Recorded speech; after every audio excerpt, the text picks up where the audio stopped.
channel. Please subscribe and like the YouTube channel and comment if you like. Right now I have a 2013 Hyundai Elantra and I have a 2001 Honda CR-V SUV that I'm going to teach you a little bit of the components and how to check the oil and certain fluids. So we'll start off, and I have both cars so you can see that not every car is going to be on the exact same place. Everything is a little bit different. So this is the Hyundai Elantra.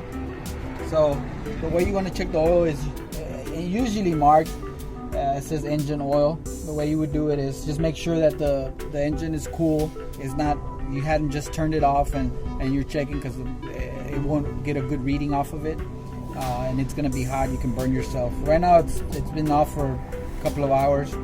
So you would just pick it up, right, and do the first time, just clean it out, and put it back in there.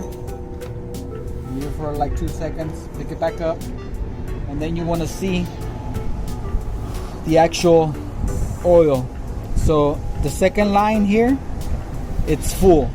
So as you can see, it's full. It doesn't need any oil. It's getting kind of dark because it's been for about a month and a half already, you know. But if you would see the oil halfway, you can add a quart of oil.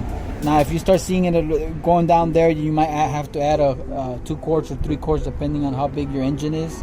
But you don't want to drive your car with low oil. You have the potential of burning out your vehicle and your engine. And then it's going to cost you a lot of money when you could have just spent $3-4 on oil and put some oil in there. So this is for this vehicle. Like I say, it's full. It's good. If it was empty, I mean, if I did need to add a quart, you know, it would be here. This part is where you add oil, and you try to stick to what the manufacturers say. It's a 520, 5 weight with 20, and you'll see it in the auto parts. They have different ways. They have 1040, 2050, and different ones. So try to stick to that, and then you would add it there. Of course, you know, put a quart first, and then you would check the oil again, and make sure that it's all the way to the top. You know, you don't want to overfill it, you know, because oil can start coming out from the top. There's a purpose of keeping it at that line. So that's how you check the oil on this car. Other fluids is this here is going to be your washer fluid for your windshield. You know, you can see it on the side when it's full, so you can take a look at it when it's full and it needs it. Right now it's pretty good. You probably won't tell on the camera, but you can see through it. This plastic. If it needed, just open it up. You can put only water, or they sell fluids in the auto parts in order to put the right fluids for the windshield. And then here is the radiator coolant, you know, the antifreeze that you put on there. You never want to open this where the car is hot. It'll burn you, or it'll throw the water up and it can burn your hands.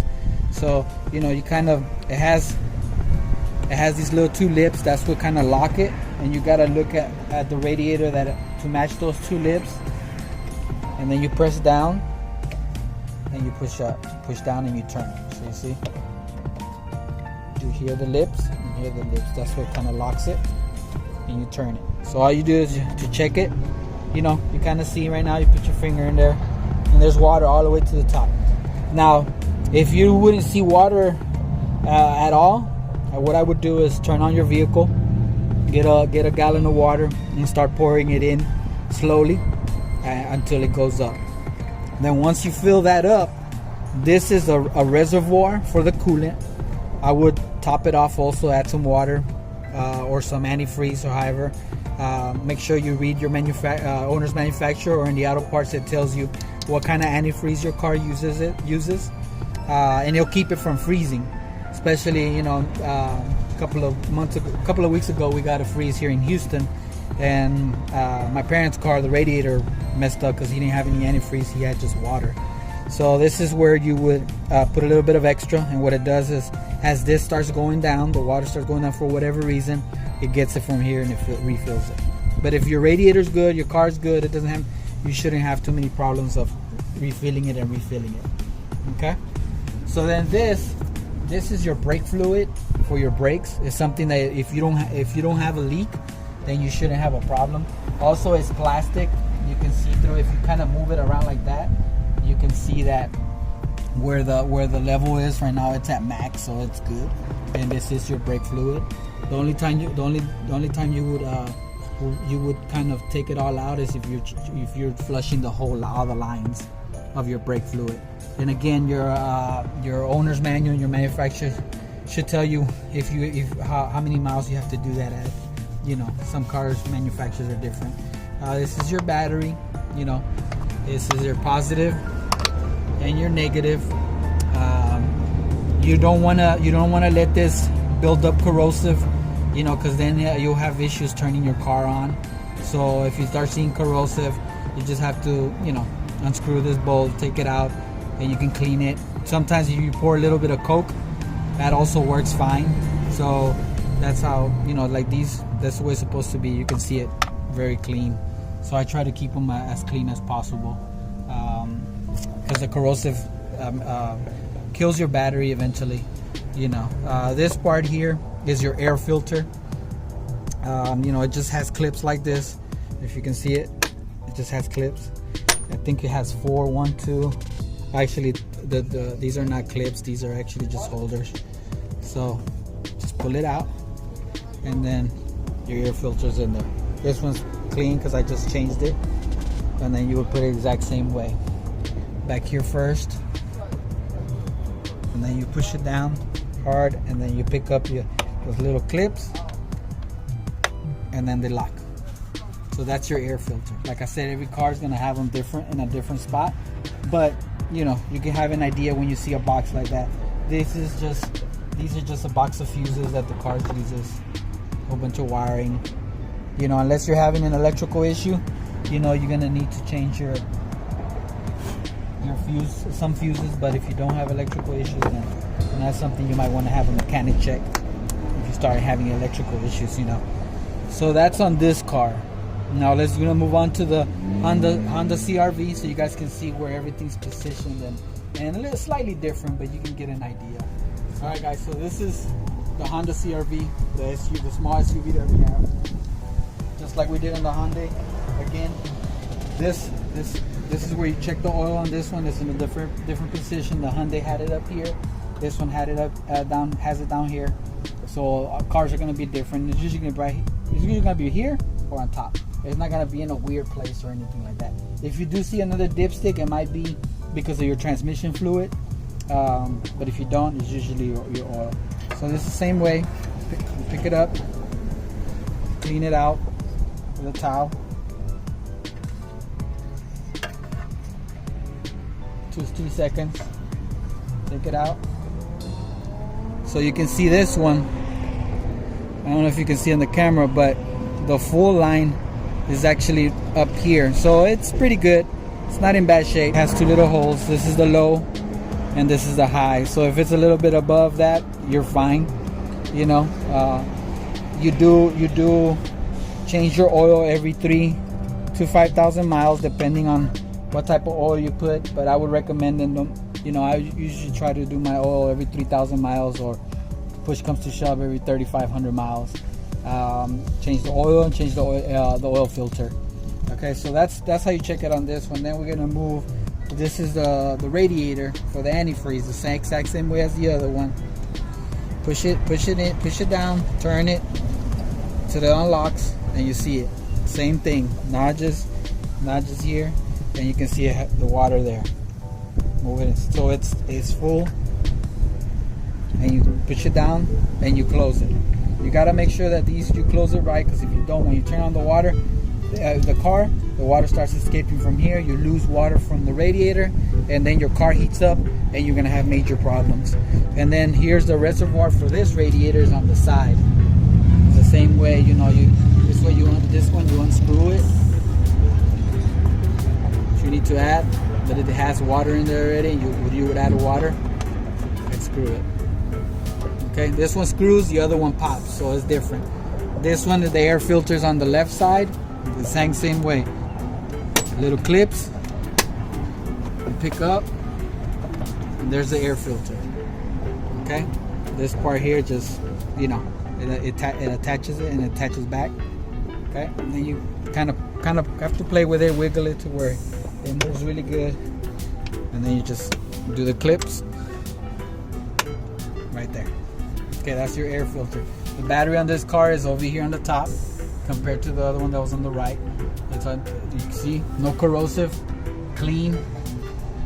Okay, so that's the way you want to keep your batteries. That will last longer, you know, and you get the full years that the battery gives you. If not, it's gonna slowly kill it.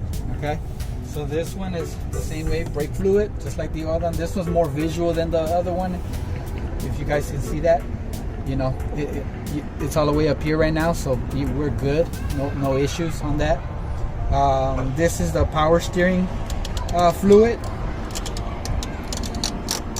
This is the power steering fluid. Now this vehicle is different from the other one because this one has a power steering fluid. The other one doesn't because it's a newer vehicle, and the steering column and the steering wheel is controlled electronically, not with fluids. This one's with fluid because it's an older vehicle. So you have to check this, and if you need it, add some power steering fluid, right? So that one over there, if you saw one of my videos, I just replaced a part from my steering column, and that's part of the rack and pinion. And then you don't need this fluid because, like I said, it's electronically, not with fluids. So, and then this is the windshield. For the windshield, the top part is broken. I need to try to get one. So this is where you would add windshield or just water to clean the windshield wipers and stuff like that, and the windshield. And that's it. I just wanted to guys to show you the kind of difference of the fluids. Again, the Hyundai Elantra, the oil that it manufacturer says we use is 5W20. This one says 5W30. So the same way, if you would need oil, you unscrew it, and then you add the oil there. See, it says right here 5W30. Now, and most vehicles will have the original one, unless it's an older vehicle and you bought it used and somebody lost it and they just put another one from Advanced Auto Parts that doesn't have your information. You would go to your owner's manual, or you can even look online and type in what type of oil do I use on my 2001 Honda CR-V, and it should tell you.